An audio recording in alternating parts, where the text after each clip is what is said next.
Deforestation.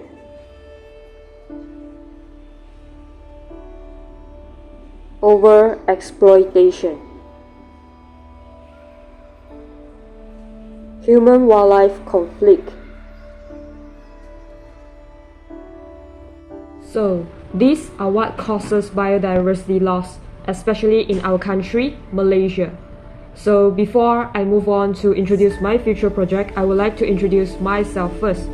My name is HUEY, an undergraduate student from Biodiversity and Conservation, and hereby I would like to introduce my grant proposal entitled Enhancing the Wildlife Corridors Within Central Forest Spine to Reduce Human-Wildlife Conflicts Using Reforestation Method and Management.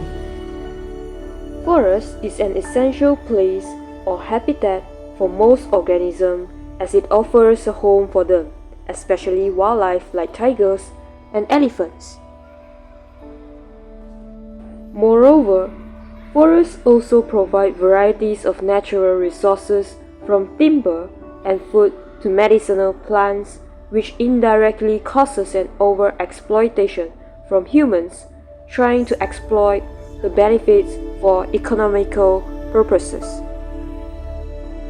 One of the major problems is deforestation, and this could harm the wildlife living in the forest as it has lost a habitat to live in.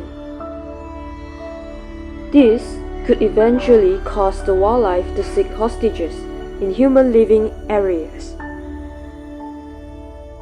Unfortunately, this could also indirectly or directly cause human-wildlife conflict due to the so-called wildlife disturbance in human living areas.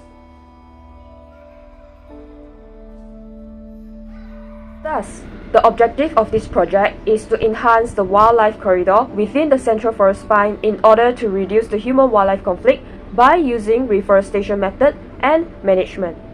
With this, potential forest trees are recognized and the seeds are collected to be cultivated in nurseries by monitoring their growth rate.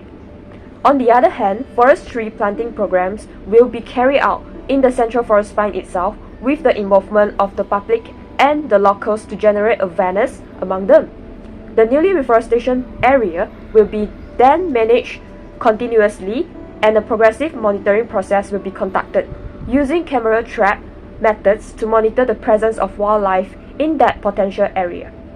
The expected outcome is that this project could help in creating more wildlife corridors with the affected wildlife, meanwhile reducing the impact on human-wildlife conflict.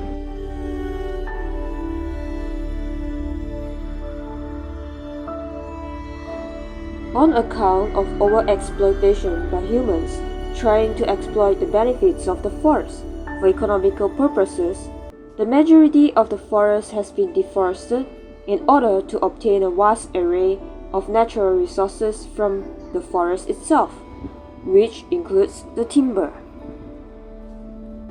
Furthermore, this major deforestation could harm the varieties of wildlife that live in the forest.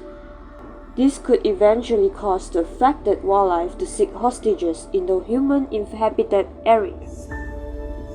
From this, there will be an increase in human-wildlife conflict due to the shift of the wildlife habitat to a human-inhabited area where humans started to give a negative impression towards this wildlife as they created nuisance for the local people who live near the deforested forest. So, if wildlife corridor within the Central Forest Spine increases via reforestation and good management methods, human-wildlife conflicts will decrease due to adequate habitat for the wildlife to live in.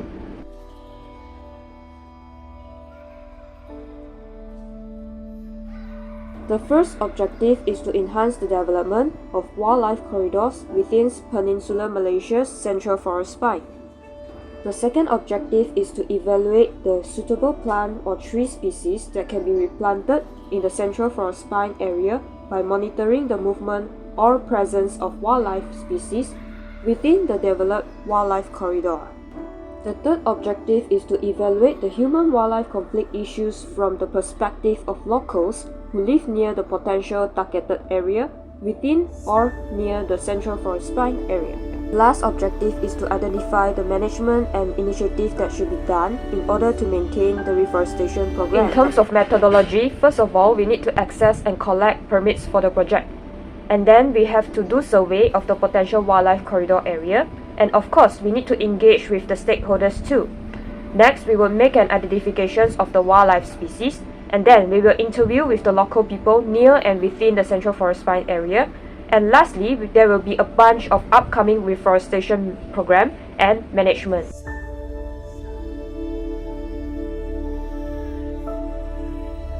So the expected result is that we are able to identify the potential species of forest tree to be replanted.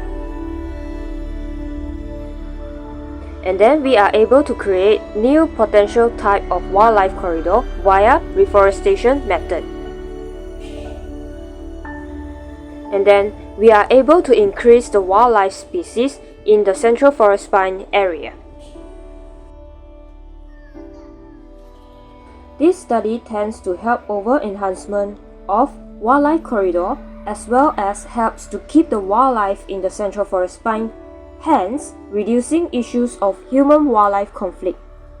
These, in turn, create awareness on the importance of preserving the forest for the wildlife.